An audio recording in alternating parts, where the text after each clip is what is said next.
I'd like to welcome everybody that's here and some that are not here down the hall with a little bit to this meeting of the County Commissioners of Rockingham County.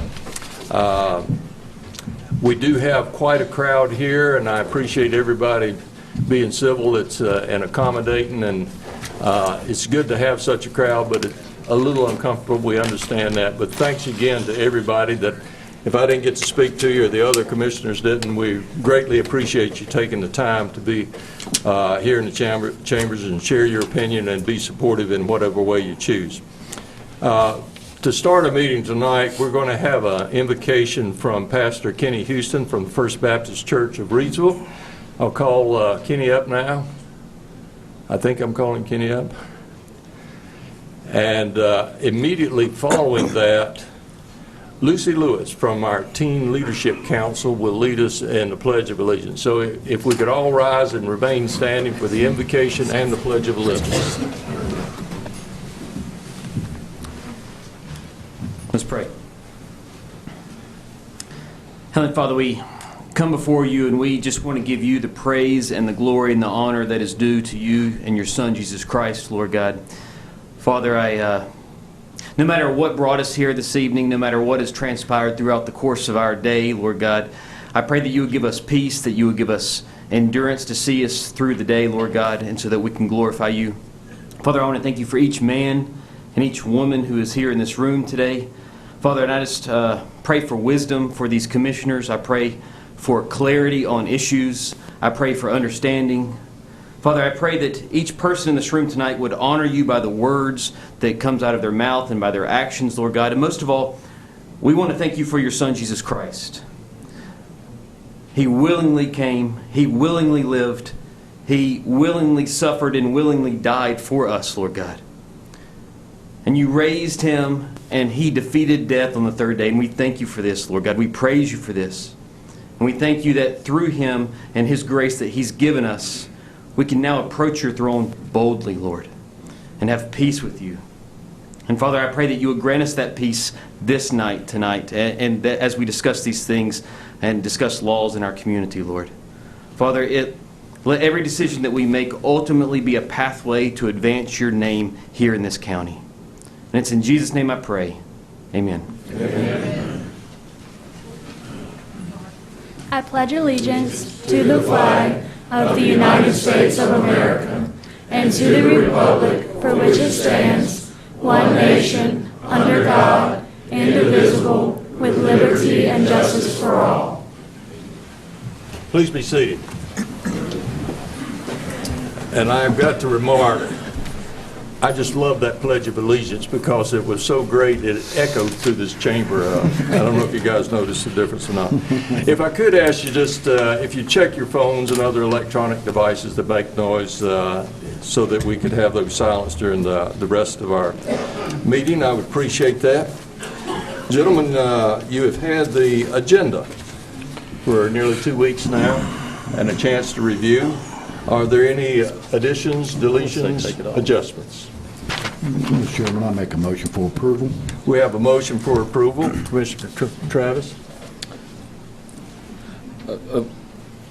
I just would like to, and you was very quick on your motion, is to amend, let's see, what number was it? I think it's already been pulled off. That's already. Okay. I'll second that then. It's been removed. We took it off, if that's what you were asking. But doesn't matter. Motion and second. Further discussion? Hearing none, all in favor indicate by saying aye. Aye. Those opposed by nay. Item 5 on our agenda is a recognition in Greensboro National First Responders of the Triad Pro-Am Golf. I believe you got a big piece of paper or plastic that you want to bring up, so we look forward to recognizing you, and come on up.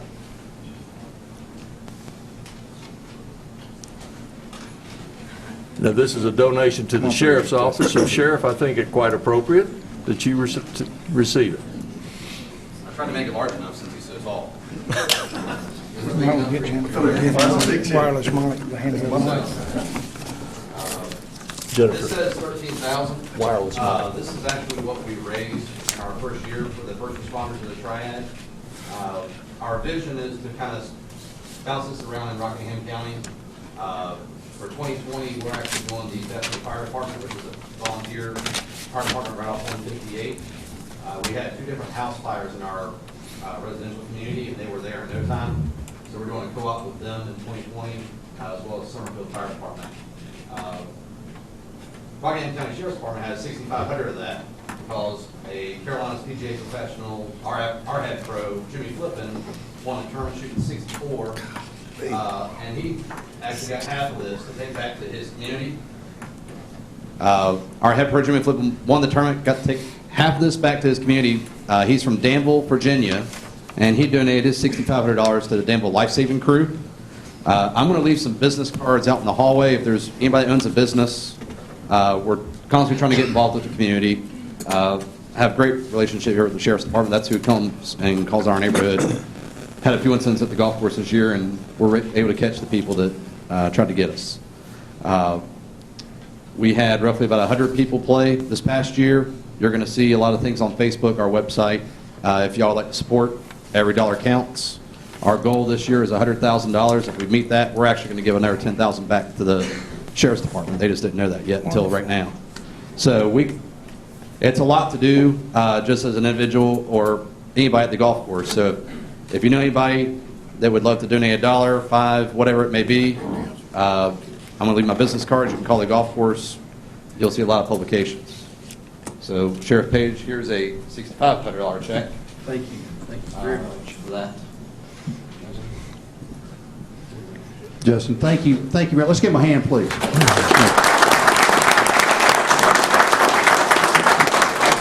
I just want to thank Justin and everyone at Greensboro National for their support of public safety and for this first event. And Justin, if you'll work with me, I'll take some golf lessons because, ladies and gentlemen, I don't play golf, but I'm willing to learn. Thank you. And like you said, follow their site and come on out and play when we have this next tournament. It makes a lot of difference, and it's helping public safety to help protect our citizens across this district, across this county, and even in Danville. It's all 13 counties. Thank you very much, and we appreciate it. Thank you. Thank you all. One thing I did forget to mention is this year's date is October 5th. It's actually the Monday before Columbus Day. So my apologies for not doing it. Thank you all. Thank you. Thank you, Mr. Malone. Thank you. See you guys down there soon. Thank you. See me there. Yes, sir. One more time. Item 6 on the agenda is our consent agenda. These are items that are non-controversial, at least we think they are. If you do have questions or points to make on them, please contact our county manager, Lance Metzler. That's that gentleman right over there, either now or on the phone, and we can address any questions you have. In the meantime, gentlemen, you've had a chance to review it. Are there any amendments or adjustments? Make a motion. We have a motion to? Second. To approve and seconded. Further discussion? Hearing none, all in favor indicate by saying aye. Aye. Those opposed by nay. Now we're coming to our public comment, and before I start public comment, I would ask our county manager to go through our processes and procedures. Yes, Mr. Chair. The public comment period shall be for the purpose of allowing members of the public to present any matter pertaining to county business or items on the Board of Commissioners' agenda. Remarks shall be addressed directly to the Board of Commissioners and not to the staff, the audience, or media. The chairperson will open the public comment period. Any speaker who wishes to speak shall approach the podium and not speak from his or her seat. Each speaker shall clearly state his or her name and physical address when he or she approaches the podium. Each citizen shall be allotted 3 minutes. Citizens will be allowed to yield their time on a specific topic by utilizing one more attendee's time. This will allow no more than 6 minutes. I will time the speakers and notify the chairman of their limit. The time clock will start with 3 minutes and less yielded time to 6 minutes. You will hear a beep at 1 minute to alert you to wrap up your comments. If you are to yield time or time is yielded to you, then please let the chairman know in advance when you approach. Speakers appearing before the Board of Commissioners will not be allowed to campaign for public office. promote private business ventures, or use language of a personal nature which insults or demeans any person or which, when directed at a public official, is not related to his or her official duties. The Board of Commissioners may accept written comments in lieu of oral statements. Written statements can be delivered to the County Manager's Office. Mr. Chair. Thank you. I don't expect there's going to be too much controversy tonight, but I would ask you to be very considerate of other folks, and we will remove people from the room if there's unnecessary noise or scuffling and so forth. Normally, and that's what I'm going to do here in a second, we will go down our list and do these public comments in the order in which they were received. But I'm going to make one exception to that, and Mary Martin, that is you. Because I know you are brief and will not take 3 minutes, and you have something that is burning in your heart. I certainly do. My name is Mary D. Martin. I live at 702 West Idle Street, Madison, North Carolina, the western part of the county. I am a 2019 Citizens Academy graduate and the 2019 Good Citizen of the Year for the town of Madison. I want to thank everybody for coming out in support of the pet food drive. I didn't know this many of you would show up, but I really appreciate it. The pet food drive will end on February 14th.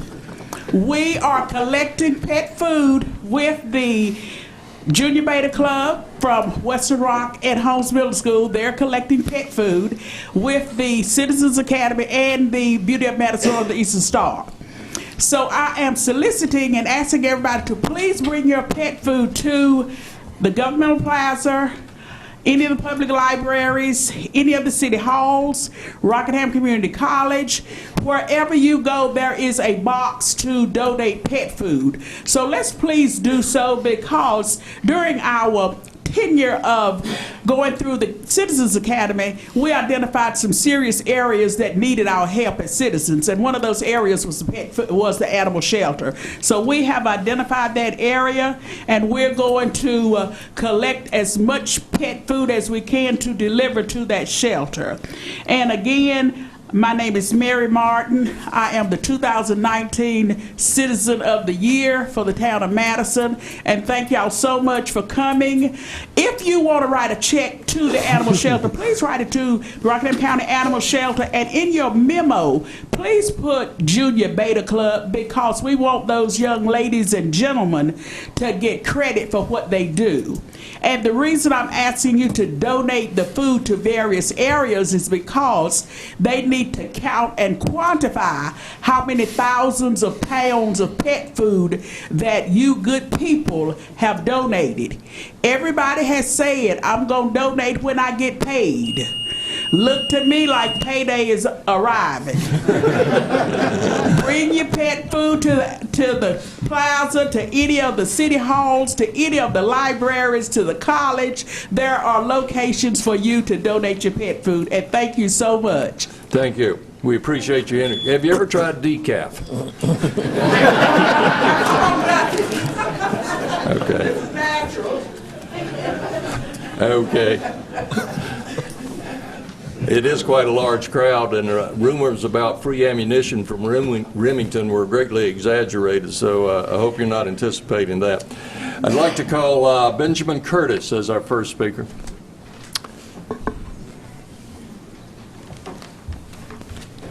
Benjamin Curtis, 420 Greenway Drive, Eaton. Currently have the pleasure of serving you as your duly elected registered deeds. This is a little strange. I'm not used to people being behind me when I talk. If you'll bear with me just a minute. You know, our Bill of Rights is modeled off of the English Bill of Rights that existed 100 years before ours. And I was doing a little research because I didn't want to stand in front of all these people and say something too stupid.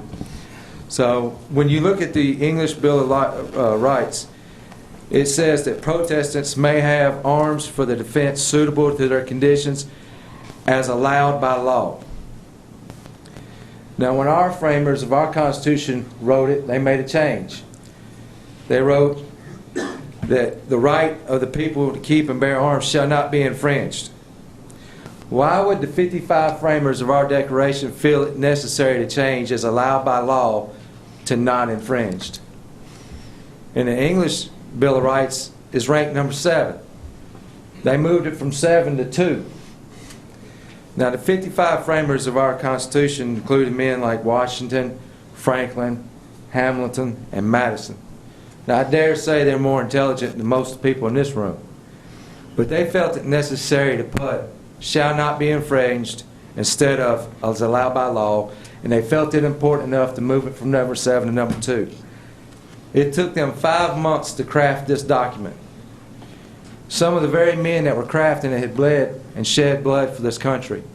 If you think they did not debate it, did not vet it, did not argue it, then I would disagree with you.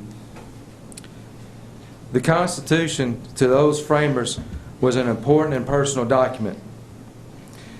They have the top 10.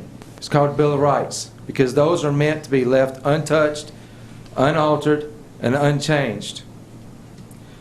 We find ourselves in a time in which we had 3 equal branches of government, when one has become more powerful than the other 2. How a judge can check a president, I'm confused by that. How a judge can check the vote of the people, I'm confused by that. But I want to stand here and show support for the 5 county commissioners we have, and that you have the wisdom to not change a document with smarter people than all 5 of you have written. Thank you. Thank you, Ben.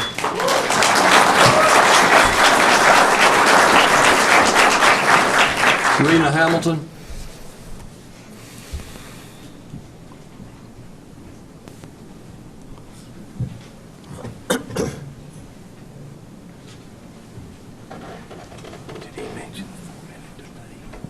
Good evening, I'm Rena Hamilton, and I live at 227 Woodstone Drive in Stoneville. I would like to yield my time to Mr. Houston Barrow. Okay, thank you. You have 6 minutes, Houston. Yes, sir. My name is Houston Barrow of 181 Periwinkle Road, Eden, North Carolina. I would like to begin by thank you, Commissioners, for showing your support, not only for the Second Amendment, but also at your last meeting for electing to show School Choice Week in Rockingham County. That's something that's very important to me. I believe parents are the most fit to choose the best way to educate their children, and I appreciate you guys supporting as many options as possible.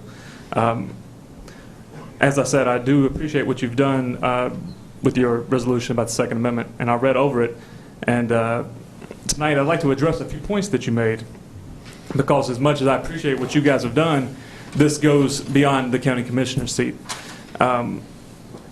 As part of the resolution, it says, whereas it is acknowledged that the Constitution of the United States is under attack by judges and elected officials from many levels. I completely agree with this, and unfortunately, in the state of North Carolina, we do not need to look any further than home. You know, we don't have to look at Virginia. The state of North Carolina, if you just take a quick review of the last century, illustrates that our state has a storied history of infringing on Second Amendment rights.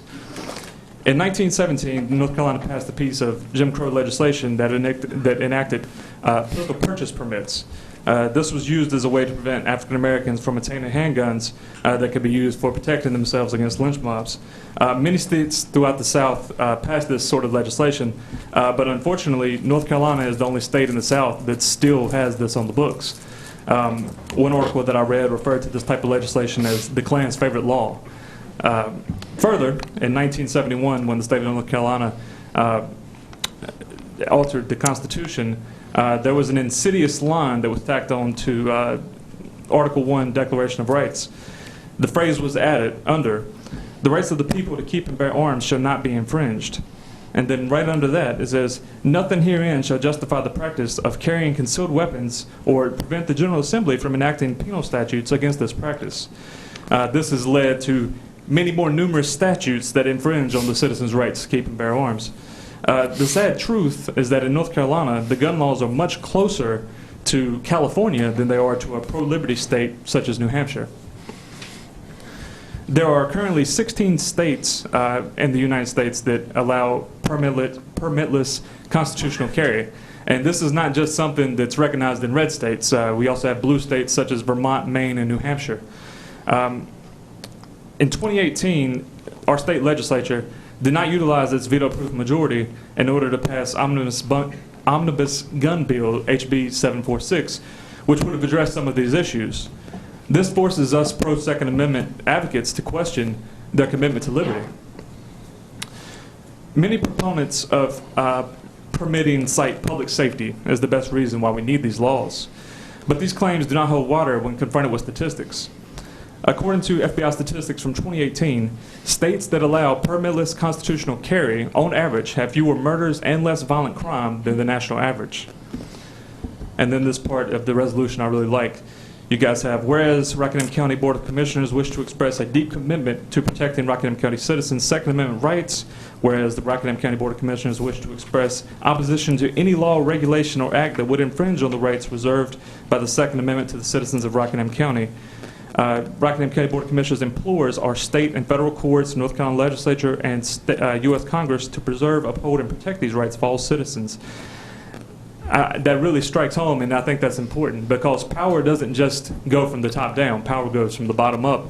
And I would implore you as county commissioners to reach out to our state representatives and ask that in this next session, they pass a constitutional amendment that will protect these rights, pass a constitutional amendment that will rid us of permitless, or rid us of purchase permits and concealed carry permits. The Second Amendment is all that we need. We don't need permits to protect our rights. We have the Second Amendment. And I would implore everyone here that supports the Second Amendment to reach out to your representatives. I spoke with Representative Jerry Carter earlier. He seems very amicable to this idea. Please reach out to Representative Hall and Senator Berger and express the need that we have here in North Carolina to protect our rights. And I truly believe that the right to keep and bear arms is not simply a partisan issue, but a matter of protecting ourselves and our families from tyranny, no matter what shape it takes. Thank you very much for your time. Thank you, Mr. Barrow.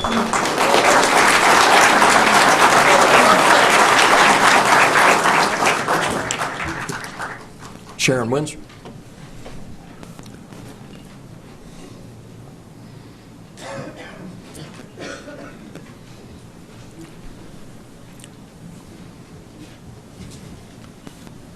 Good evening, everyone. I'm Shannon Windsor, 3169 Grooms Road. My father's family is a lifetime Rockingham County resident. I was born in Roanoke, Virginia, so I have family there as well. So I'm kind of a little bit of what's going on in both states. I have my son here with me at 16, and I'm trying to set an example for him that when something's right, you got to stand up for it. It begins with citizens, and it works up to you guys, and it goes on up the ladder. Been a single mom for the most part of my life. And I want to be able to protect my child. And hopefully the other women here feel the same way. We shouldn't have to, have a permit when the Constitution guarantees that we should be able to protect ourselves if we're threatened, no matter where that is, if we're on a dangerous side of town or if we just happen to be going Christmas shopping for our kids. Somebody comes up behind us, we want to be able to be protected, because unfortunately a gun is faster than 911. Is it always the right thing to do? No. But sometimes when it comes down to the threat between you and them and it's life and death, a split second is all it takes. So that's all I'm here to say. I don't want to take up too much time. I'm sure there's other people that speak better than I do. But again, it's about teaching our kids, because that's where it's got to begin, because if we don't teach them, somebody else is going to, and they may not have the best of intentions. Thank you and good night.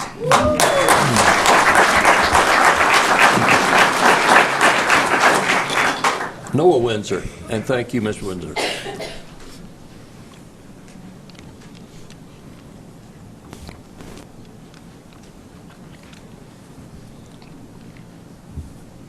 I'm Noah Windsor of 3169 Grooms Road. I attend the Rockingham Early College High School over at RCC across the street. I just want to come to you tonight and say that there were 55 founding fathers that thought it necessary to give the people the right to bear arms. And there's a popular progressive idea that their only intention was for muskets.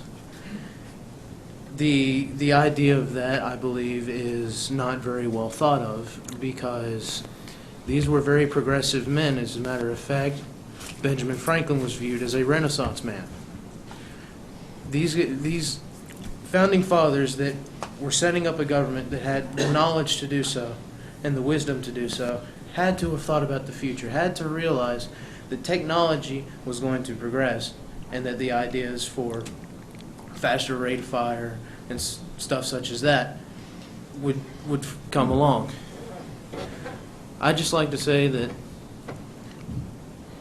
the citizens are in more power than the government, and they viewed government as a necessary evil, and they believe that the people should have the power. So I ask you to please stand with the people and realize that the people should have the power. And I thank you for your time. Thank you for what you're doing. Please, in God's will, do what's right. Thank you, Noah.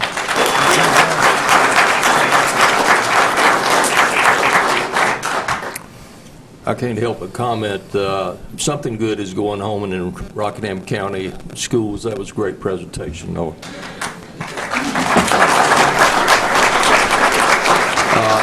Nicholas Chapman.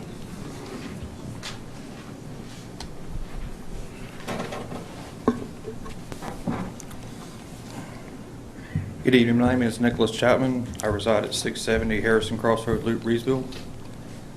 I was a 2001 graduate from Rockingham County High School, as Colonel knows. Yeah. I went on to be a Staff Sergeant in the United States Air Force with the values that Colonel Richardson instilled in me. I was medically retired after 15 years of serving our country. But during those 15 years, I protected the Bill of Rights, and everything to do with the government can still carry included with the Second Amendment. The only thing that I would say to y'all is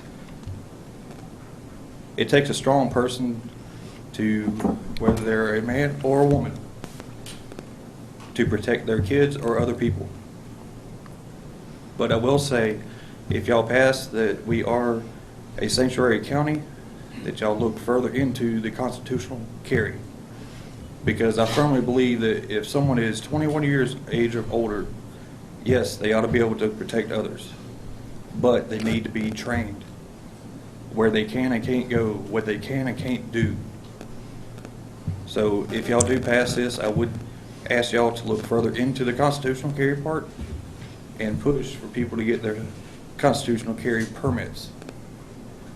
As other people have said, that they don't believe that we need permits to show for our for the Second Amendment. I would say yes, because everything that we do in life, you need training, you learn, it helps. Thank you for your time. Thank you, Nicholas. Alan Farrow's next, but I believe you're yielding your time to Sheriff Sam Page. Sheriff Page.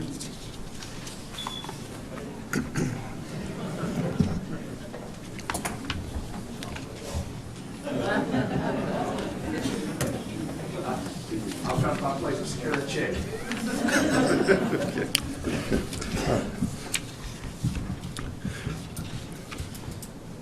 Okay.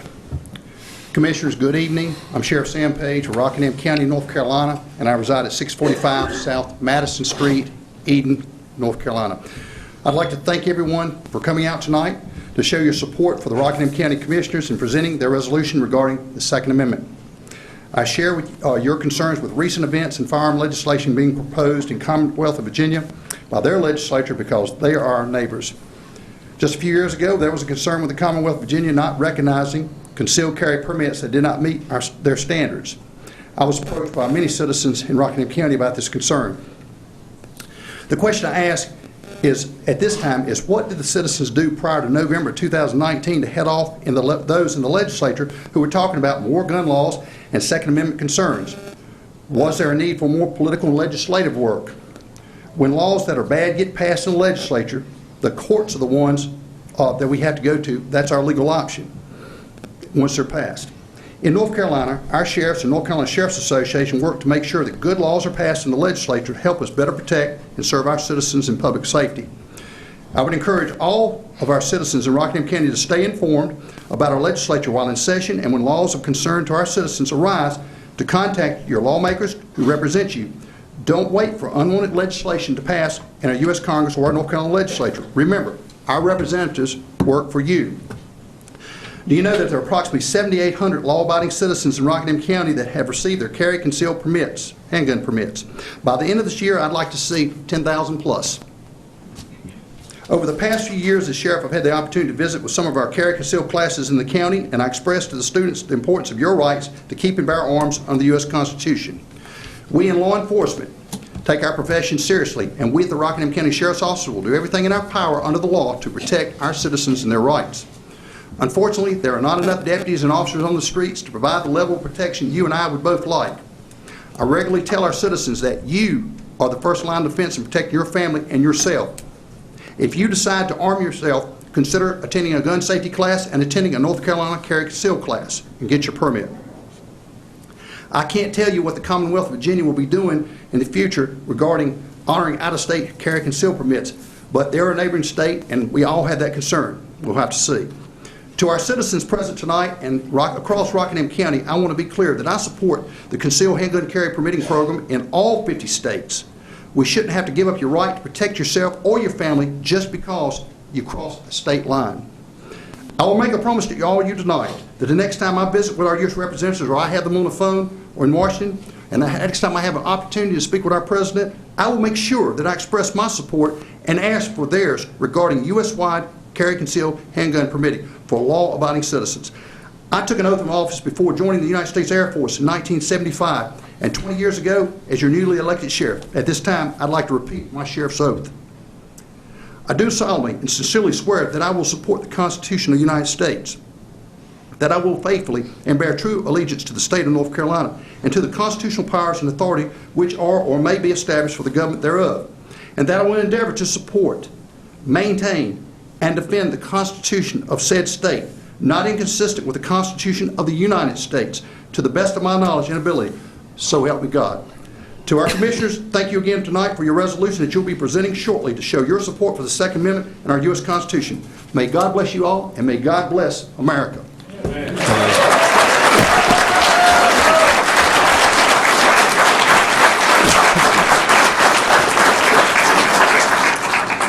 Roger Smith.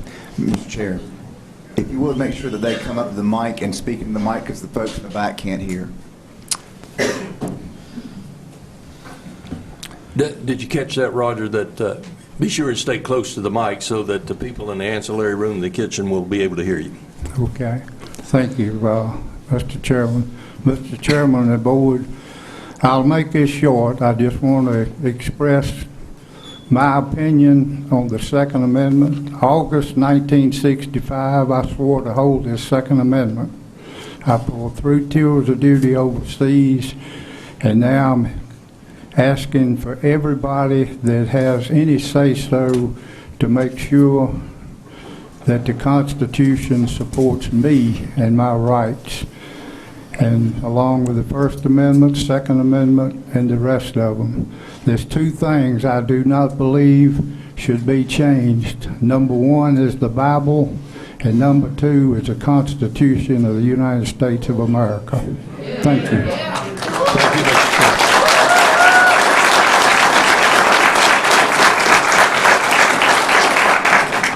Don Powell.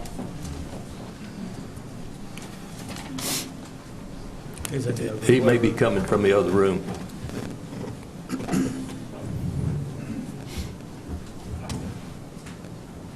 Mr. Chairman, Diane Parnell, I defer my time to Don Powell. Thank you, Diane.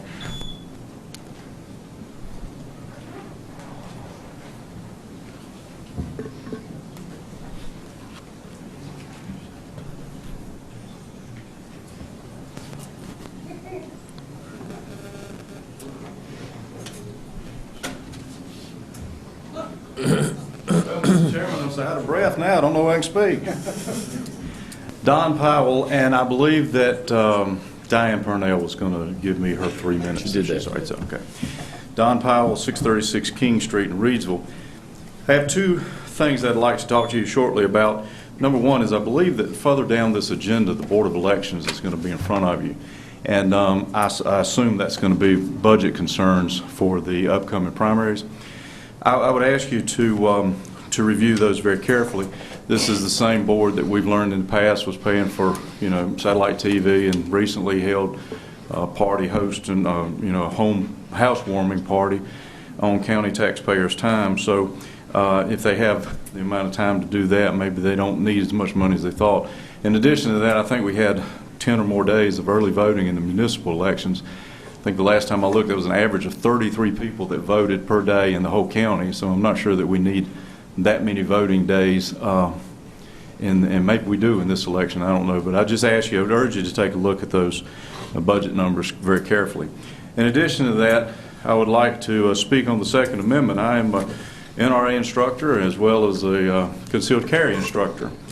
Ronald Reagan once said that freedom is never more than one generation away from extinction. When we didn't pass it to our children in the bloodstream, it must be fought for, protected, and handed on for them to do the same. Or one day, we will spend our sunset years telling our children and our children's children what it was once like in the United States where men were free. We're gathered here tonight because we're scared, quite frankly. The incident in Virginia has created concern among people all across the United States that that generation that Ronald Reagan spoke of may indeed be upon us. The Second Amendment for our brothers and sisters in the Commonwealth of Virginia has come under serious attack. So we've gathered here tonight to reinforce our belief and show solidarity with one another in this county that we believe in the right to keep and bear arms is guaranteed to us under the Constitution of this great country. I might add something to what Mr. Curtis said, is that the founders did not put the Second Amendment in there to protect the government from the people. They put the Second Amendment in there to protect the people from the government. But friends and patrons, I must tell you that this resolution tonight is only a show of solidarity, for it has no legal authority. All authority concerning the concealment and the possession and of guns in North Carolina is reserved for the legislatures in an attempt to create an across-the-board laws that can't change from one jurisdiction to the other. And to that respect, we can say that this board can only approve laws that pertain to the carrying of concealed weapons or open weapons on county property, and you've already done that. And you've showed your support for the Second Amendment in the only way that you can, and I applaud you for that. So what happened in Virginia that has us scared could quite frankly happen in North Carolina, because you gentlemen can't stop that tonight. And the fact is, if you want to protect your right for Second Amendment, you must vote. And that's what the problem was up north. We had almost 2 million people that the day before the election they were comfortable in the fact that they had their rights about them and they hadn't lost anything and they didn't think they were going to lose anything, and the next day they voted. And they went about their very business of that day thinking that they were still good, and the very next morning the onslaught of gun control bills began for the citizens of Virginia. And so I would encourage you tonight, as you think about what you can do to protect yourself, voting is the #1 thing you can do. The Patriots in Virginia decided to get together and create a big march and go fully armed with 20 to 30,000 people, and that was great. And there wasn't an incident reported in the news anywhere, which was amazing. But the fact is, the very next day, the Virginia legislature passed the red flag law in Virginia, which goes now to the governor in reconciliation between both houses, and it authorizes law enforcement to seize your guns with no due process. There can actually be a hearing without you being present if your neighbor feels like that you're a terrorist in training because you like to shoot. And that's the things that we have to guarantee ourselves against, and so you must vote. And with the remaining time that I have, let me tell you that there are 2 political parties in this country, and each party has a platform, and that platform is an outline. It's a blueprint for what that party believes in and what they will push, their agenda, if they're elected into power in any level of government in this country.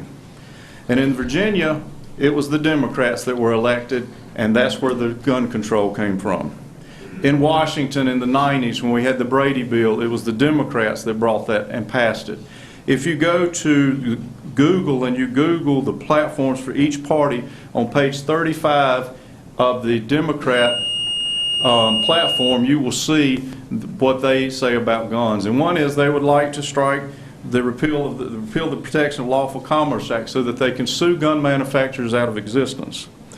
Virginia didn't have a Second Amendment problem once again until after the election. So I would encourage everyone in this room that when you leave this room, don't let this be the end of your activism. Go home and study these platforms. Get your friends and neighbors, and when it comes time to go vote, vote for the party that tells you they are going to support your right to keep and bear arms. They're going to obey the Constitution. Belonging or having a gun in your possession, believing in the Second Amendment, and being a Democrat is akin to being a chicken farmer and a life member of the Save the Fox Foundation. It does not work that way, okay? So I would encourage you there once again, as hard as I can, go out and study these issues, and when it comes time to vote, vote Republican. Thank you.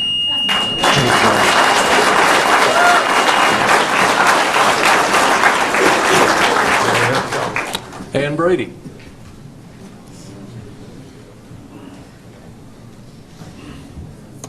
Good evening. I'm Ann Brady. I live at 3190 NC 65 Reidsville. And I actually have two topics tonight, and I think I've just gotten a third one. I thought we weren't supposed to do politicking, but I have to say, Democrats are not trying to take away everybody's guns. I'll just say that and be done. Please, we're going to maintain order. Carry on. First and foremost, in terms of the Board of Elections, I'll have to add this into my talk. Mr. Powell said last time and again tonight that he thinks we're wasting money because Tina Cardwell had a housewarming during work time using work email. I found 10 more work emails of some of your higher government employees that have had wedding showers, baby showers, and so forth, some of them in the kitchen right down the hall. So I don't know why we're picking on the Board of Elections, but I just had to say that to start with. So moving forward, good evening. First and foremost, I do support the Constitution of the United States, including the Second Amendment. I allow my neighbors to hunt on my property. I respect the right of law-abiding citizens to have reasonable weapons for protection and hunting. I do not understand the need for resolutions to support any or all of the Constitution which govern our country. It is an exercise in grandstanding, in my opinion, and unnecessary. However, when you pass it, I would hope it can be changed that will not require persons to disobey laws. I'm particularly troubled that a local governing body is choosing to bypass or disobey laws with which it disagrees. I see such action as a preamble to great confusion. I'm very concerned that our local commissioners, you all, will choose which laws to obey and actively require disobedience to laws with which they disagree. I may be misreading this, but that's what I saw in the resolution. If a new gun law is passed or current law is questioned, who makes the determination whether it infringes on our constitutional rights? Are you all as a body, in which case you will need to vote on each existing and new law? And one more thing, with respect to the resolution, I see it's almost word for word the same one that was passed in another county. You've added some local information like praise for local gun companies and safety trainings, which I think is excellent. I do ask you to remove the whereas that states that there is a goal of increasing and therefore encouraging concealed carry permits. This goal would result in about 1 in 7 Rockingham County adults having concealed carry permits. I respect the right of each of you to carry a legal gun, but I would like you to respect my right not to carry a gun if I so choose, and ask you not to include a goal that encourages me to carry. Thank you. Thank you.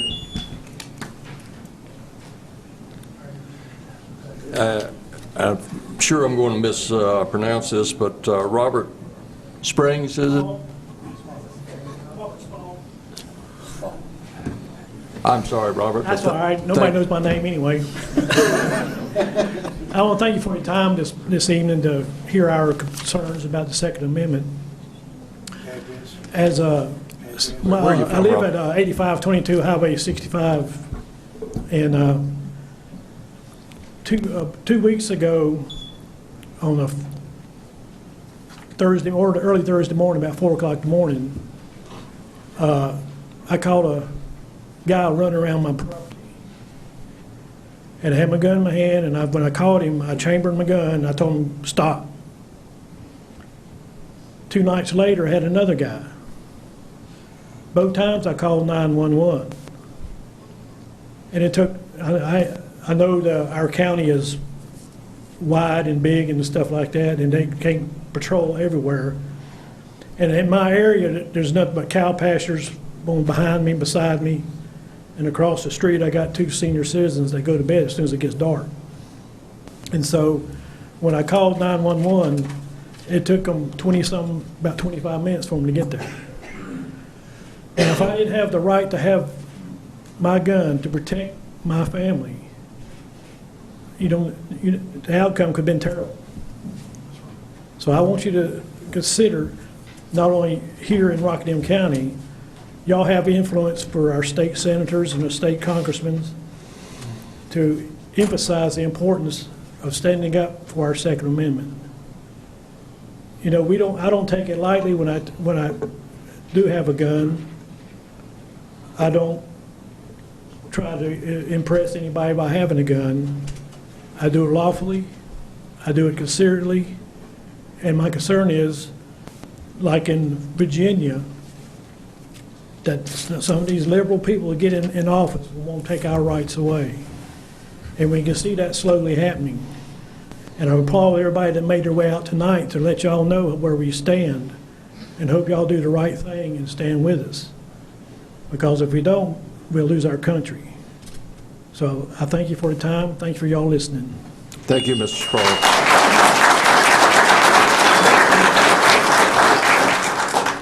Daniel Nahas.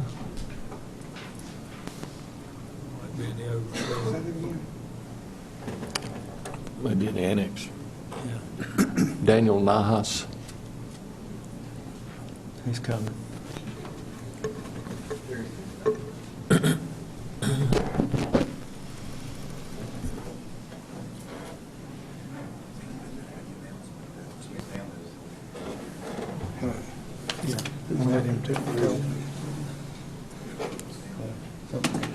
Jim Atkins. Mr. Chairman, before he speaks, could I ask if we have many more people in the annex who have signed up to speak? There's a several-minute delay. They may want to go ahead and make their way down here so we don't continue to have these delays. Okay, I was under the impression Mr. Southern was taking care of that for us. Anyhow, we'll look into that right now, and Daniel, you're up. Thank you. My name is Daniel Nahas. I live at 186 Kesey Road in Reedsville. Members of the board, I want to thank you for bringing this Second Amendment resolution to the floor today. And although it is only symbolic, I certainly urge you to pass it. The Founding Fathers knew that weapons were the means to liberty, and that liberty is the birthright of every American. My freedom is not granted by the Constitution, but acknowledged in it as that which is given by God and naturally mine at birth. And I believe Charlton Heston said it best. Sacred stuff resides in that wooden stock and blued steel, something that gives the common man the most uncommon of freedoms. And in those extraordinary tools, we find the full measure of human dignity and liberty. But as we're seeing in Virginia, there will come a day when other men will sit in your chairs, or up in Raleigh. Men who are tyrants in their heart that do not care about the Constitution, nor resolutions, nor the rule of law. And to them I say now, be warned. No matter how the vote goes tonight, and I want to be very clear about this, and I think I speak for many in this room, no vote will ever deprive me of my liberty and my ability to protect those that I love and cherish. That liberty will only be taken from me, as Heston said, when it is pried from my cold, dead hands. God bless the United States of America. Thank you, Mr. Nahas. Jim Atkins.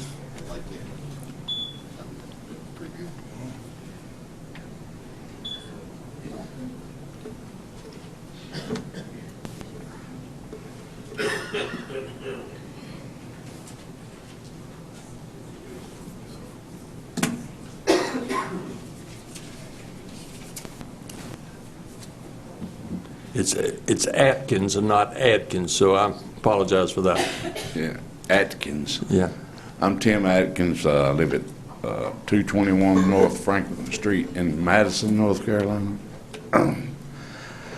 And I'm here hoping that you'll stand for our Second Amendment. And I'm disabled, and I'm one of the 6,500 that has the concealed carry. And there's a lot of people that's disabled like me that, you know, they cannot afford to go get a concealed carry permit. And now all of these stores and all of that stuff are trying to stop open carry, you know, and I think the law should allow people to open carry anywhere they want to, even though the stores are trying to stop it. You know, if they're open carry, I mean, what are they doing wrong? As long as they're not trying to, you know, shoot anybody or anything. And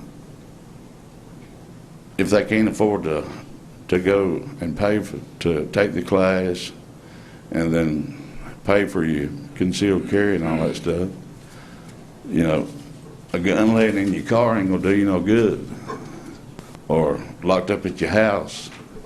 And so I think the law should be changed where if you got open carry, you should be able to open carry anywhere, you know. And I yield my time up to who's next. Thank you, Mr. Atkins.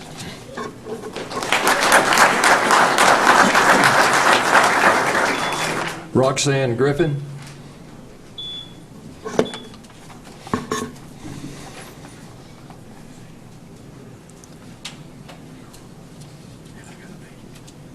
Good evening. I'm Roxanne Griffin, 108 South Wilson Street, Madison, North Carolina.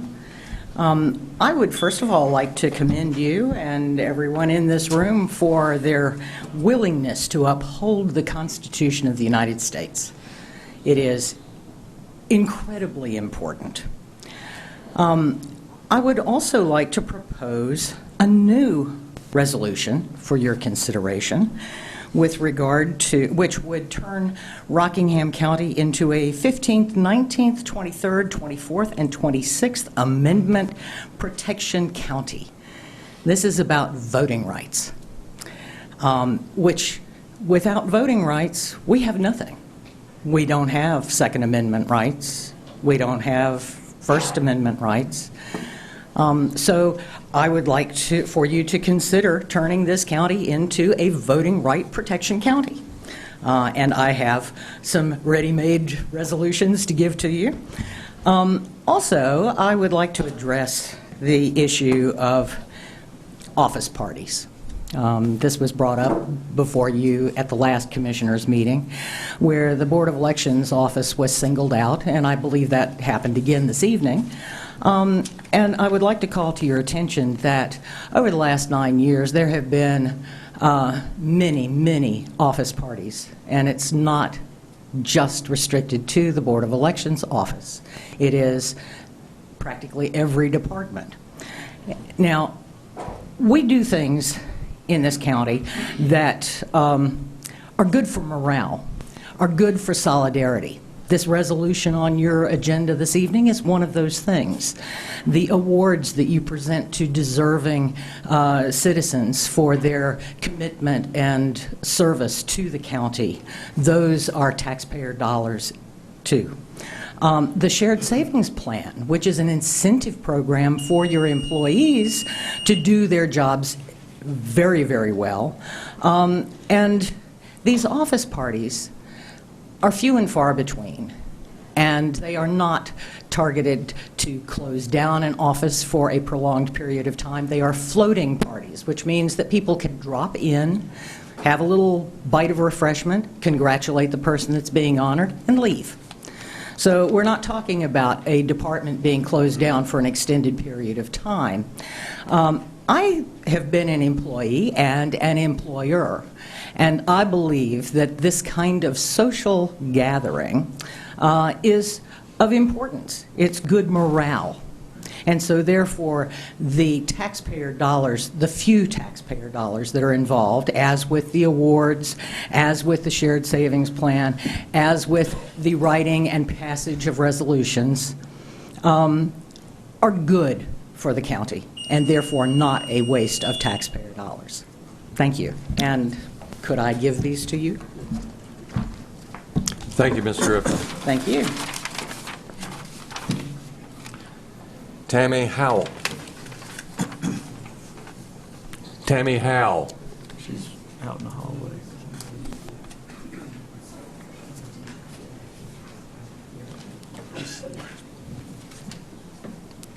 Hey, I'm Tammy Howell, 755 Moyer Mill Road in Eden. I'm not here to speak on the Second Amendment. I want to talk to the commissioners about the need for high-speed internet in our community. There's many people here from the community tonight, the Oregon Hill community. We are in need of high-speed internet service. We've been working together for the last year to try to find some solution or some service for us. We wanted to come tonight and ask or encourage the commissioners to approve a partnership with Open Broadband LLC on their application for a North Carolina GREAT grant, which is number 12 on your agenda. We have spoken with Derek Southard from Rockingham County IT Department about this. He stated that there has been several census blocks identified, areas lacking in high-speed internet service, and one census block identified as one that's likely to cover our area.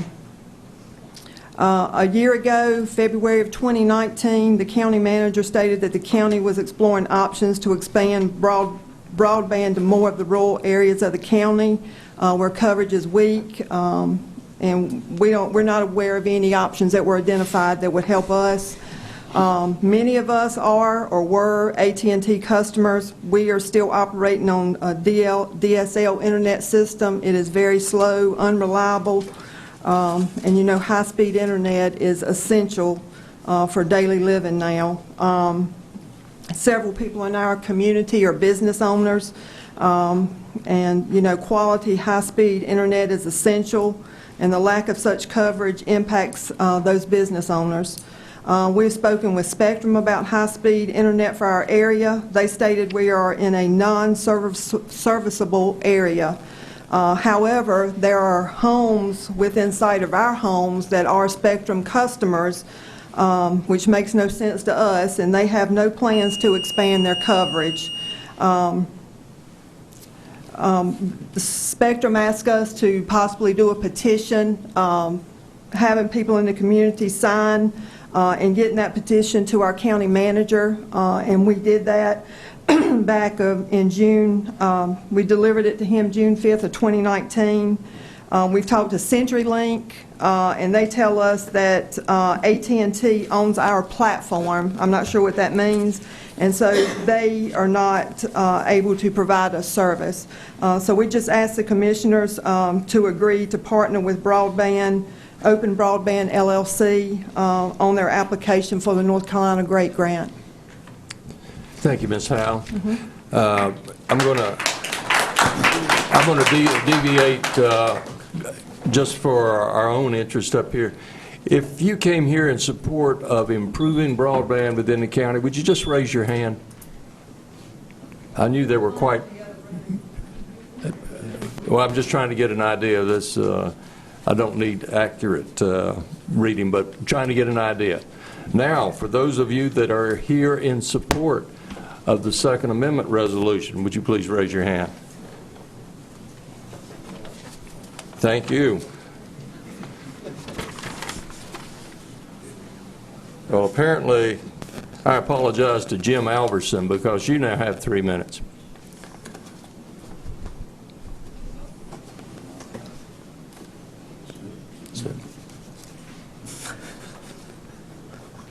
We're doing pretty good.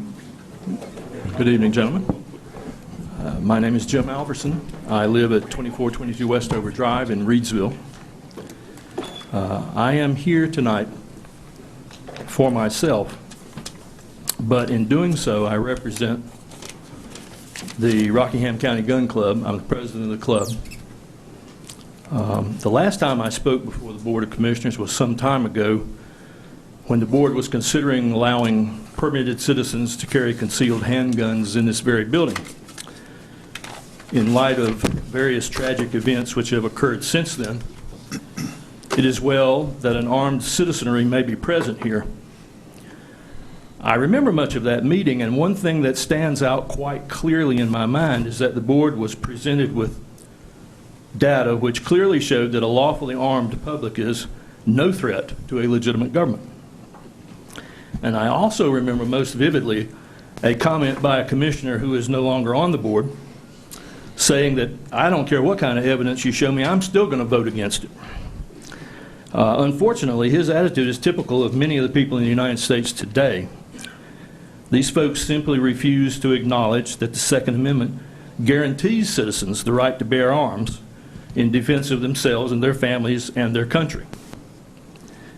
Even many Second Amendment supporters may not realize that most of the framers of the Constitution abhorred the idea of a standing army.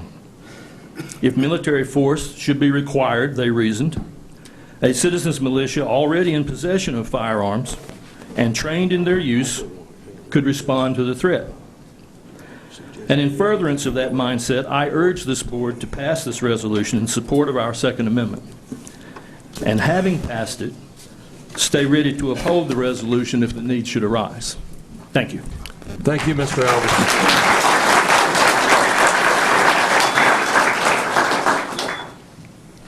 We're going to move on to item 8, unless I missed another one. I do apologize, Mr. Alverson, for skipping you. We're all good. Number 8, Mr. Royce Richardson, Board of Elections Chair. Good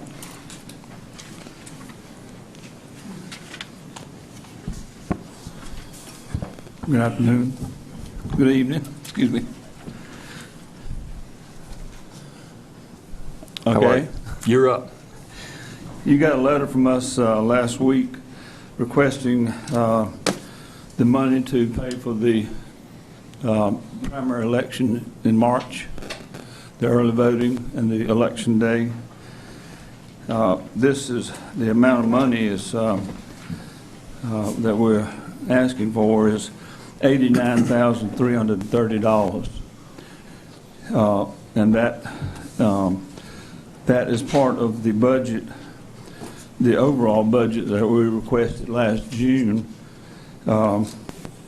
The other part being the money that we spent for the municipal election in November. So this would be the balance of the money spent for the elections. We're not open any more days or any more hours than is required by the state, the General Assembly. They set the time, they set the hours. This was taken away from the local boards some few years ago. We used to could say that we would be open 7 days for early voting. We can't do that anymore. So basically, I'm just asking that you transfer the fund back in so we can pay for our workers. Thank you. I believe we understand it. We've gotten your data. This is going to require a vote. Do we have any comments from the Board of Commissioners or questions? Well, I know last time you presented something to us that had not been approved by your board. It was just your plan. Was this approved by your board? It was last week. Your board meeting was the week before and had all 5 members there, and I believe the issue was brought up and you indicated there was nothing to be done. Why was it not addressed at your regular board meeting? Well, I found out the day after our last meeting in January that I needed to make this request to you all, and I called for a called meeting at that time, and 3 of our 5 board members showed up for the meeting, and which that's a quorum, and we can conduct business. Okay. Lance, what was the date of our meeting in, what was that, Williamsburg? Second meeting in October. Okay. And so you knew about this request at that meeting? We told you at that meeting we needed the information. We hadn't passed a plan for the one-stop plan at that time, so we didn't know how much money. And the law has been changed 2 or 3 times since then. According to, we thought we had to have the Board of Election office open at the same time that we had the one-stop sites, and that's not true. So for the one-stop, the Board of Elections office would just be open from 8 to 5. And your board is comprised of 5 people, and that would be 3 Democrats and 2 Republicans, is that right? That's right. Were either of the Republicans at your meeting that you specially called last week? No. They had a notice that we would have a call meeting. We had to do it so we could get this into you all last week. And that's not a requirement. 3 people out of the 5 can have a meeting. 3 people being a quorum. And there's no stipulation about who has to be there from either party. And just for the public's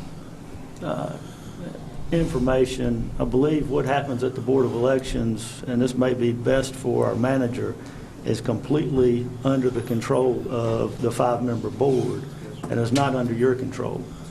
Okay. Other questions, gentlemen? Just for me, Mr. Morris, you were present for this, is that correct? Not, Mr. Chair, not for the previously called, more recent meeting. I was not present for that meeting. Okay, Mr. Manager, I believe we confirmed that the requested amount is within the allotted amount that we put aside last June.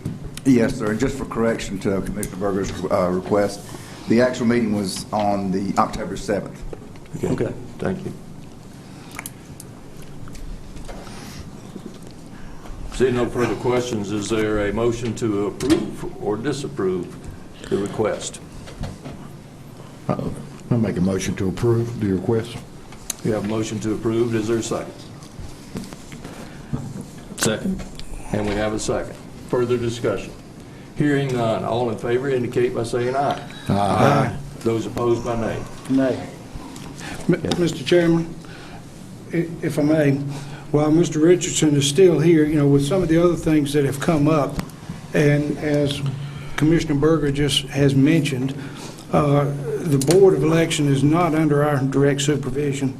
Mr. Royce, as a chair of that board, has that discretion. I'd like to ask our county manager just to provide you with a copy of our conflict of interest and gifts policy. Yeah, I'll pass them. And I'd ask that you ensure that your board stays within those guidelines of the county. Okay. Thank you very much, sir. You're ready to go to work there. Any further comment, Mr. Richardson? No. All right. Thank you, Royce. Thank you.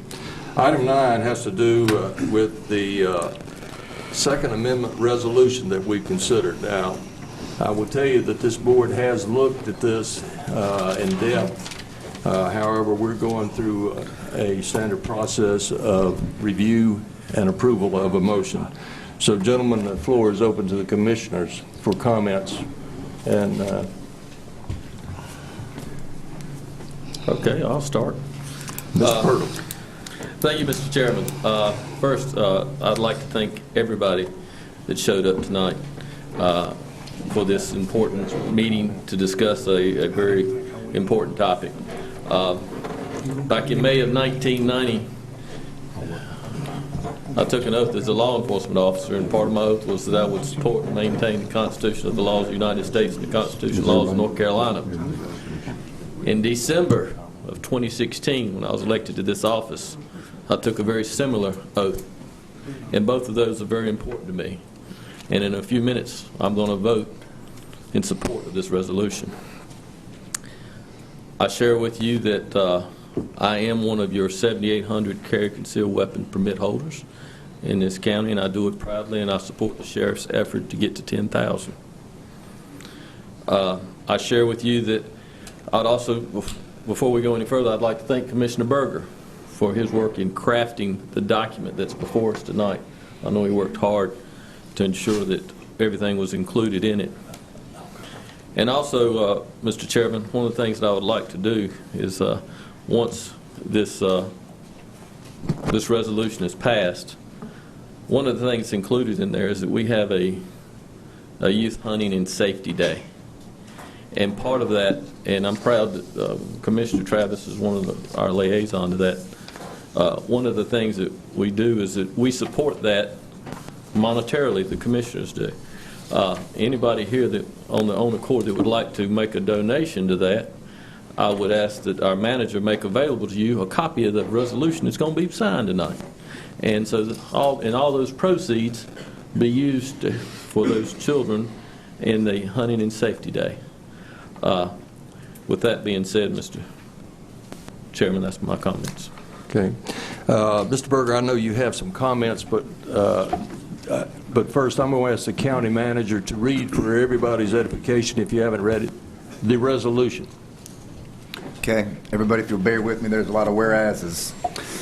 Whereas it is acknowledged that the Constitution of the United States of America is under attack by judges and elected officials from many levels of government, and whereas it is further recognized that the Constitution of the United States of America is a delegation of authority from the people in order to form a more perfect union, establish peace, justice, ensure domestic tranquility, provide for the common defense, promote the general welfare, and secure the blessings of liberty to ourselves and our posterity, and the supreme law of the land. And whereas the Second Amendment to the Constitution guarantees individuals have the right to keep and bear arms in a matter that shall not be infringed, and whereas the Supreme Court of the United States has, through multiple rulings, upheld an individual's right to keep and bear arms when federal, state, and local laws have sought to restrict this right, and whereas the right to bear arms is necessary for self-defense, the defense of others, including family members, the protection of individual liberty, and for the preservation of our United States Constitution, and whereas many Americans believe that Second Amendment rights are God-given rights, and it is law of nature that every creature can defend their lives from threats, and whereas the people of Rockingham County have a long tradition of participating in hunting and other outdoor recreation, and whereas the Rockingham County Board of Commissioners wish to express a deep commitment to protecting Rockingham County citizens' Second Amendment rights, and whereas the citizens of Rockingham County are honored to share our beautiful county with Sturm Ruger and Company Incorporated and Remington Arms Company LLC, and whereas Rockingham County Commissioners usually host a youth hunting and safety day to educate our younger generation on firearm and hunting safety, and whereas the Rockingham County Sheriff's Office has issued 7,800 concealed carry permits with a goal of issuing over 10,000. And whereas the Rockingham County Board of Commissioners wish to express opposition to any law, regulation, or other act that would infringe on the rights reserved by the Second Amendment rights of Rockingham County citizens. And whereas the Rockingham County Board of Commissioners expresses its intent to Rockingham County to stand as a constitutional rights protection county for Second Amendment rights by opposing any efforts by any entity to restrict these rights. Opposition will include any means available under the U.S. Constitution and laws of North Carolina, including the withholding of funds, direction of county employees, legal action, and other means as deemed necessary and legal. Now, therefore, be it resolved, the Rockingham County Board of Commissioners declares Rockingham County a Second Amendment constitutional rights protection county and declares the Rockingham County government will respect and defend the Second Amendment rights of county citizens. The Rockingham County Board of Commissioners implores our state and federal courts, the North Carolina legislature, and the United States Congress to preserve, uphold, and protect the rights of all citizens to keep and bear arms under the United States Constitution, and further implores our state and federal courts, the North Carolina legislature, and the United States Congress to reject any provision, law, or regulation that may infringe, have the tendency to infringe, or place any additional burdens on the right of law-abiding citizens to bear arms. The Rockingham County government will not authorize or appropriate government funds, resources, employees, agencies, contractors, buildings, or offices for the purpose of enforcing or assisting in gun confiscation or other restrictions that infringe on the right to keep and bear arms by law-abiding citizens as expressed in the Second Amendment to the United States Constitution. The North Carolina government, the Rockingham County government will utilize all legal means necessary to protect the Second Amendment rights of Rockingham County citizens, including but not limited to legal action. Adopted the third day of February 2020 by the Rockingham County Board of Commissioners. Thank you. The chair recognizes Mr. Berger. Thank you. I want to thank everyone for coming out tonight. It's great to have citizen participation in your local government. This all started actually a few months ago, a phone call with Commissioner Pirtle. Also had some conversations with the chair of the Stokes County Board of Commissioners, Andy Nicholson, and with my father, Senator Philberger. All of this started, of course, because of the government actions in the state of Virginia. Folks want to know, why do we feel like we need to do something? Well, it's really simple. Our government is founded upon the principle that the power of government is limited to what the people grant. To ensure this, the framers adopted the Bill of Rights as part of the Constitution, ensuring that basic rights recognized under English law were reserved for the people and not to be trampled upon. Rockingham County has a long history of outdoor recreation, hunting, spending time at the shooting range, or just in the country teaching kids or grandkids how to shoot, how to use a firearm, even how to use a bow and arrow. We have several businesses that sell firearms, and we're fortunate to have 2 companies here in Rockingham County that produce firearms. And it's a wonderful sight looking out there tonight, seeing all of that red. That's right. The very rights the forefathers guaranteed citizens would have are under attack by certain groups of people believing the government knows what's better for the people than the people do. Frederick Douglass is a former slave. The latter part of his life, he was a free man, and he's quoted as saying, "Man's rights rest in 3 boxes: the ballot box, the jury box, and the cartridge box." Make no mistake, these rights are under attack from judges and certain political figures that have gained control at various levels of government. To our neighbors in Virginia, we have housing, business space, and our motto is, when you're in Rockingham County, you're in a good place. You don't have to go to West Virginia. We're closer for many of you, and we'd love to have you. So with that, I'll make a motion to approve the resolution. We have a motion to approve. A second. And a second. Before I call the question, I just happen to have a few words from a Virginian, not presently alive. Patrick Henry stated in 1778, "Guard with jealous attention the public liberty. Suspect everyone who approaches that jewel. Unfortunately, nothing will preserve it but downright force. Whenever you give up that force, you are ruined. The great object is that every man should be armed, and everyone who is able might have a gun." This from a Virginian that I highly respect. He's also the one that said, "Give me liberty or give me death." Further comment or questions? Hearing none, all in favor indicate by saying aye. Aye. Those opposed by nay. The ayes have it. The motion is carried.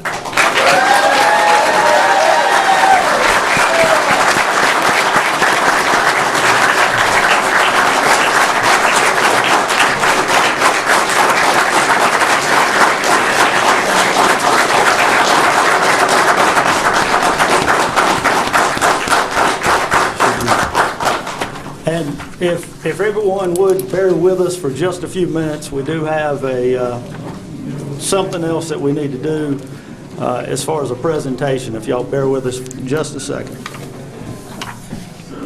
We are signing this resolution that we just passed in front of you at this time, but we anticipated its passage. Therefore, I'm going to ask our clerk to go secure copies that we had previously endorsed.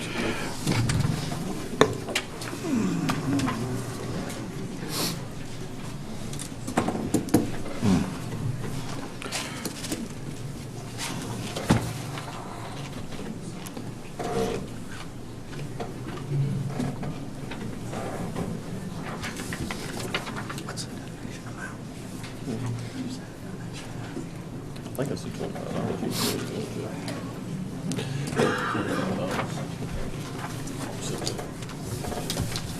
Two for you, Tim. Here, give me that. I got it. I'm sorry. Sorry. At this time, I'd like to ask, Brandon, are you going to represent Ruger? If you would come forward, and I'd like the High Sheriff of Rockingham County, Sam Page, to come forward. And I'd like to ask the District Attorney of Rockingham County to come forward. And we're going to come down and get with you because we want to be seen with this marvelous red. And we have copies of this resolution for you to take back to your places of employment. You've helped what Ruger does. And while I'm here, I want to recognize Ruger for, in addition to just general support and being a good citizen, your support of the youth and learning and training firearm safety has been immeasurable. And we certainly appreciate that, and we recognize that at this time, too. So we're going to come down and get our picture made as we present this to you.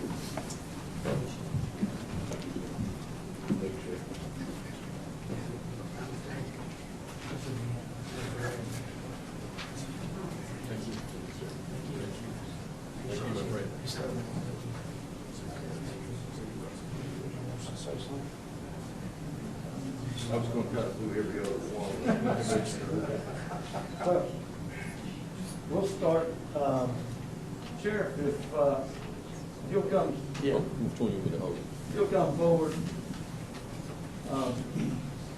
We did put a lot of time and thought into the crafting of this, and all five of us, and you as well, certainly stand behind this. Appreciate your input as well. I know sent a copy to the sheriff, and he had some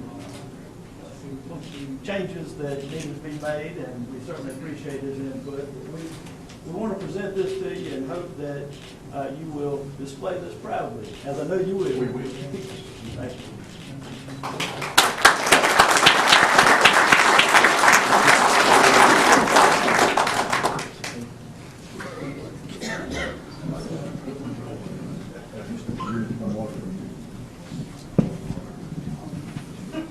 I'm going to ask the Honorable Jason Ramey to come forward. Jason does a great job as a district attorney in Rockingham County, and we're very fortunate to have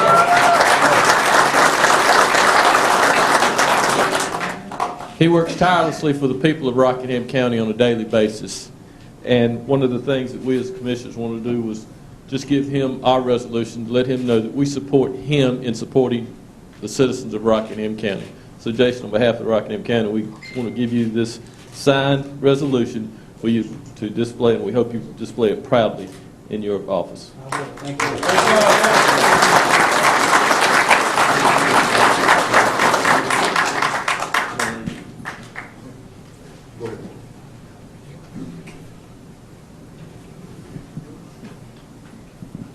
We do have a sea of red out here, and it's great to see you anytime, but Brandon, it gives me great pleasure to present a copy of this resolution to you. I know that there is some financial merit to what you do, but we know that you're sincere in your support of this county in many different ways, not only with the youth, but in what you do for our citizens and those employees from Rockingham County. So we're proud as a county to have you as a contributing member of the industrial complex of Rockingham County. So thank you very much, sir.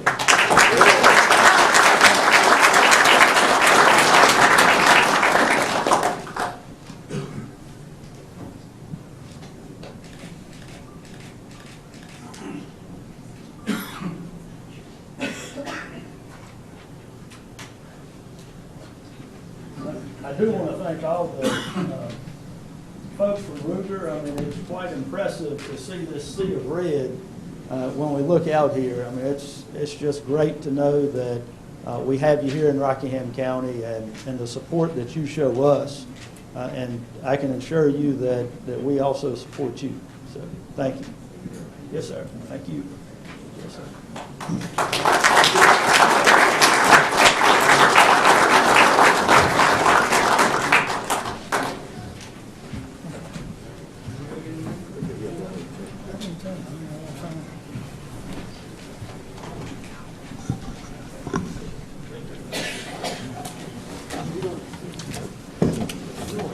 Yeah.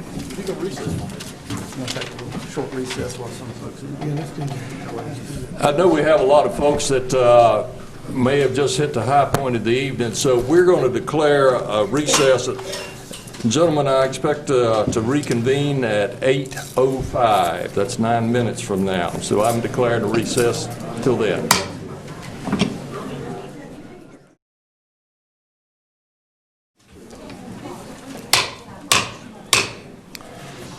I'd like to reconvene the Board of Commissioners there. We're moving on to item 10 on your agenda. Colonel Alan Farah.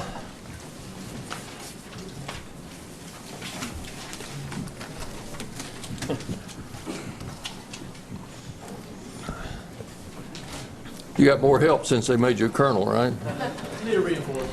Yeah. No, they're the experts on the budget items that we got.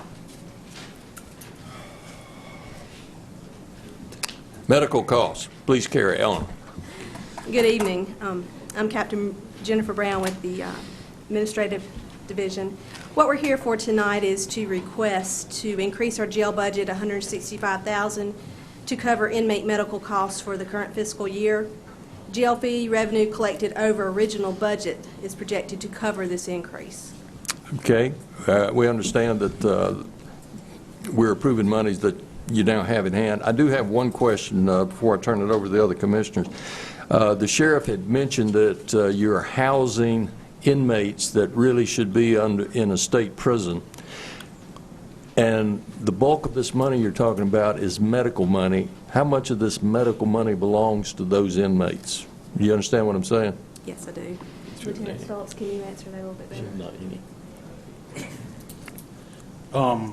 Just making sure, you're wanting to know how much of the funds that we are getting to help cover this are coming from this backlog of DOC inmates, sir? I was just wondering why the backlog, if the backlog was significant in making this figure as high as it is. Yes, sir, it is. I would say at least 80% of the money we are coming up with, if not more, is coming from the backlog. Yeah. It would seem part of our argument to the state to give us relief. Gentlemen, you have any questions about this item? Mr. Chairman. Lieutenant, it's my understanding under the I guess the misdemeanor confinement program that those are folks that have been sentenced to less than a certain number of days. They are served their time in our facility rather than go to Raleigh, right? Yeah, I got it. After their sentencing, though, if they have some type of medical issue, are you telling me that those funds, I mean the funds that are used to pay for their medical issue is local dollars and not state dollars? No, sir. Anything that arises with SMCP inmates is what we refer to them. The state pays those. Okay. We have a little card that Yeah. goes to the hospital. They cover everything. Yeah. So the ones we're talking about, this $165,000, we're talking about local dollars being spent on inmates that are awaiting trial from this county. Yes, sir. And I was talking to Colonel earlier. Any of these inmates that may have had Medicaid, once they enter the jail, that goes away. That's correct. Yes, sir. So it's our dime that is paying for any of these major medical expenses. Chairman. Yes, sir. Thank you. Other questions? Did I hear that right? The cost of this extra medical care is being incurred from inmates in prison waiting trial? No, sir. The backlog, as we refer to it now, we just had to create this term last year because we've never had one up until now.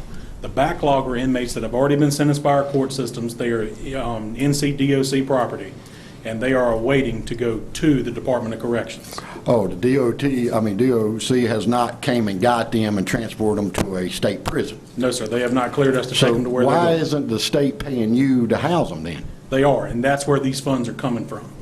The backlog, we get a certain amount of funds every day that we are housing a backlogged inmate from the DOC. Okay. Yes, sir. So why does the county have to give you $89,000 for inmate medical if 80% of it's being paid by the state? What we are asking for is an amendment so that we can change the funds over that we have accrued from this backlog to help us offset the drastic cost of these medical costs that we have received. You understand what I'm saying? We have collected revenue on the backlog Okay, inmates. you've already got money Yes. from the state. We have collected over what was budgeted for revenue. Okay, so this is a revision to Yes, get you we to are- accept it. We Okay. are wanting to use those monies to pay for the inmate medical of our regular, what I we got call you. our regular. I got you, Lieutenant. I got you. Okay, I think I'm responsible for his confusion there. I was trying to make it clear that the sheriff is very interested in getting the state to take these inmates under their cover, so to speak, as soon as possible. It's not new money. I got you now. We good now. Are there other questions or comments for? You need a motion? We do need a motion. I'll make a motion to approve the budget revision for the sheriff's department. Second.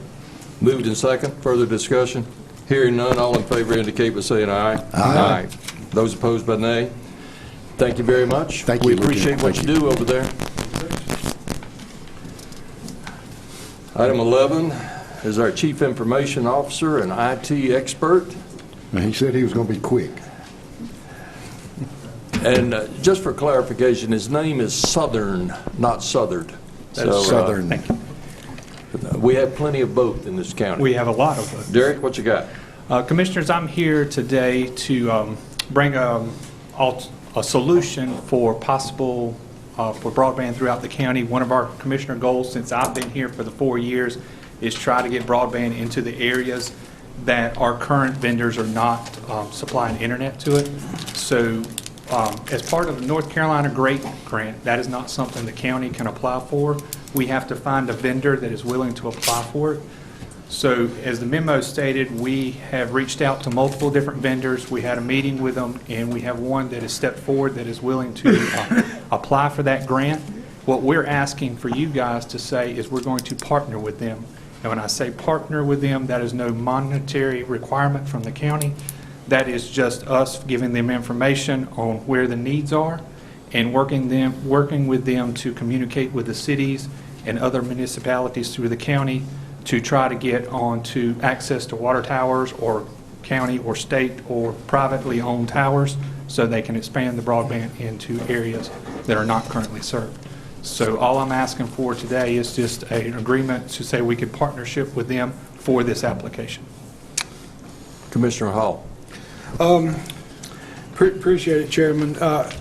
For those in attendance, we met early in January. I was at that meeting. I was very encouraged by the level of cooperation between the different providers, and we left that meeting very encouraged. So if we can move ahead, if things move the way the atmosphere was during that meeting that day, I'm very encouraged by that. I know several of the commissioners have been involved in this. Commissioner Travis. Yeah, Derek, I know we've been working on this for a while, but my biggest thing is, are we reaching out to the residents in these areas and kind of getting a commitment from them, say, hey, if we come, they will get on it? There is no... Is there a need? I mean, we got to know where the areas of the most need are, right? So we have sent out surveys, and we've identified the areas throughout the county that have the needs, and we also have federal government maps that are provided that all the vendors are required to submit where their coverage areas are. Right. So there are known areas that have no coverage in those census blocks. Right. So we are aware of those, and part of this grant, the company can only apply for grant funds to cover those areas. Okay. So this is targeting areas that currently today are considered underserved or no service at all. I got you. Thank you. Thank you, Mr. Chairman. Mr. Chair, one more question. There was, someone spoke to us earlier tonight. They talk about being in an area near or on the verge of coverage. Those folks who are in small pockets that may exist throughout the county, would they qualify as well for this?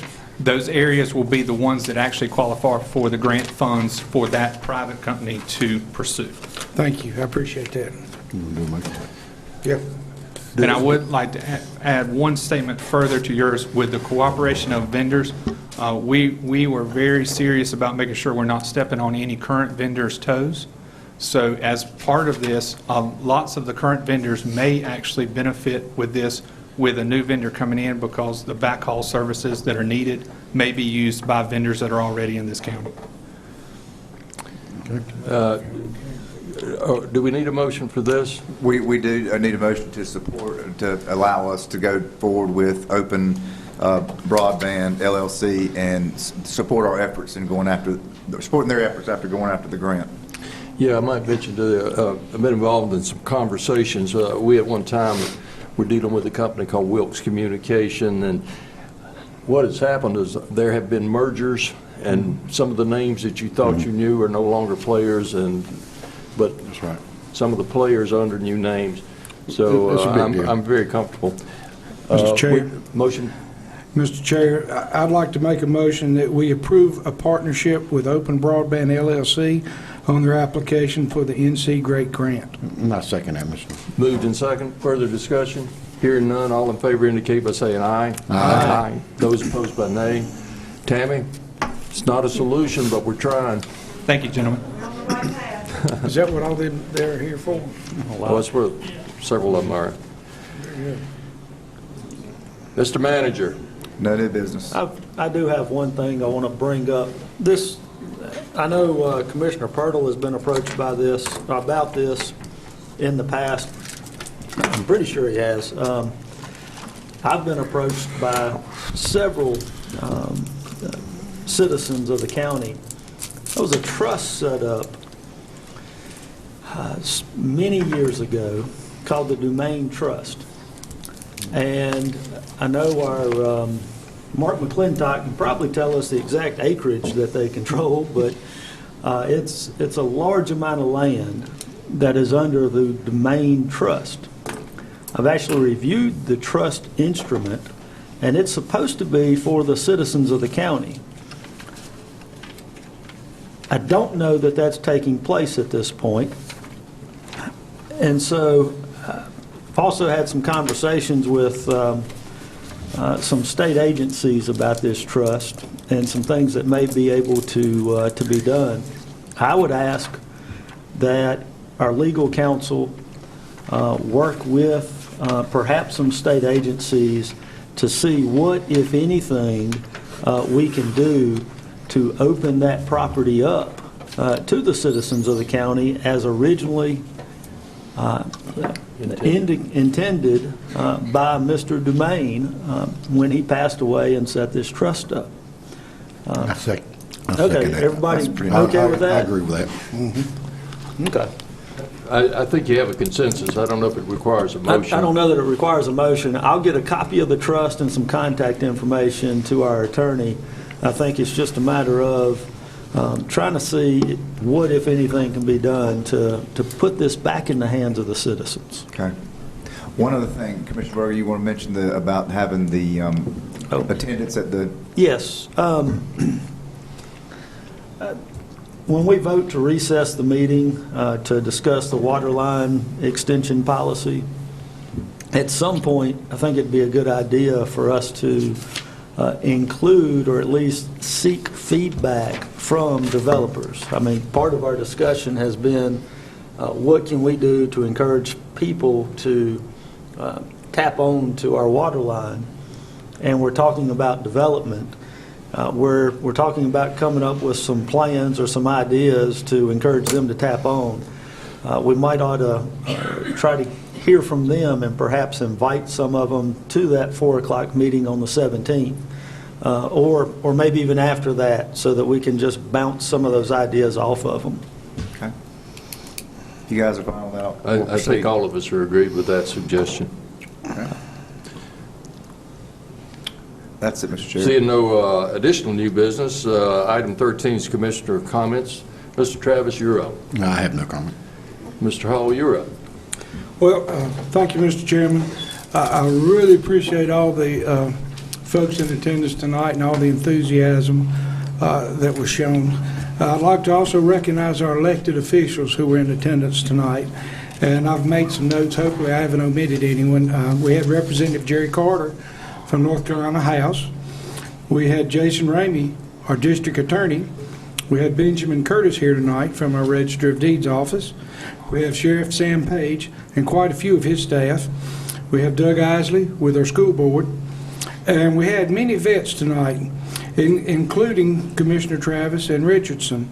I want to thank you for your service as well. Thank you. And thank Ruger for being in attendance tonight in force. And I regret that Remington was not able to be here. They had some conflicts, and but we did reach out to them, and they just hated that they couldn't make it tonight. And with that, I'll say thanks to everyone for coming again. Thank you, Commissioner Hall. Commissioner Pirtle. Oh, thank you, Mr. Chairman. What a great crowd. What a great crowd. It was an important topic, and I was glad to see the citizens of Rockingham County show up in mass and on a Monday evening to support the Second Amendment. During my comments, it's kind of like, I know the commissioners and I have had this conversation before when we at a forum or something like that. Whoever goes last don't have much to say because it's done been said. And tonight, the comments by you, the citizens of this county, overshadowed anything that we could say. We're here to serve you. And with that, I will say this. One of the things that I mentioned was that we have that youth hunting and fishing day, and it's been supported by the county commissioners. And one of the things I said that if anybody wanted to make a donation to that, we would ensure that you get a signed copy of that resolution that you can display in your home. And with that being said, I think I made mention of a $25 donation, is what I said. I just happened to have in my pocket $25. So I will start the ball rolling, and I will take a copy of that resolution to my house too. And Tyrus is the chairman of the Hunting and Wildlife Committee. And Tyrus is the chairman of the Hunting and Wildlife Committee. So here's my $25, and I will take the first copy. Be glad to take it. And well, I guess I'll get the second copy. I appreciate everyone for coming out tonight and expressing your interest in local government. It was great to have so many representatives from Ruger. It's just great for them to have a great deal of community awareness and for us to support that company. Also with the broadband, we're doing all that we can. Appreciate Derek's efforts in trying to move that forward. And that's all I've got. Thank you, Commissioner Berger. I want to follow up, and I also thank everybody for being here. A couple of folks, in particular, Mr. Malone, that made the donation to on behalf of Greensboro National to the Rockingham County Sheriff's Department. That was a great contribution and shows citizen involvement. There has been some concern amongst the citizenry. I don't know exactly when it was, Mr. Manager, but a truck ran into a bridge over US 220, and it caused some problems on the day and continues to. You can go under the bridge, but you can't go over the bridge. It's closed right now. And your county manager's been in touch with DOT, and we understand that that should be resolved by the 2nd of April. Tentatively, yes. In the meantime, there is a detour route that is going to be dealt with by DOT to improve its status. Gravel and so forth are going to be added. But unfortunately, it takes a while to repair a bridge. And so that's the status, and I thought many folks might be interested. I was pleased to see Mr. Pruitt here tonight. Mr. Pirtle has taken the lead on our anti-opioid program in the past, and we had a summit, and it may be time to renew our summit. But there's several activities that we've been involved in as a county in support of our EMS and fire department and police. But the problem has not diminished as far as opioid is concerned. So you should be hearing something in the near future. And Mr. Pruitt, we look forward to having your able assistance in this area. It's indeed a great problem for the county. That said, I also am going to contribute $25 there, Mr. Pirtle. Thank you. Further comments from any commissioner? Yeah, you can put me down for $25. Appreciate it. You're not telling me the up to right. Hearing none. $25. I would enjoy a motion to adjourn.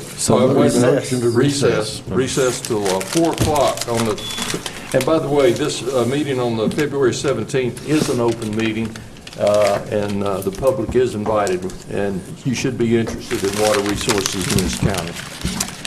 So moved, Mr. Chairman. So moved? I'll second. Add second? All in favor indicate by saying aye. Aye. Those opposed by nay. We are adjourned. Recess. Recess.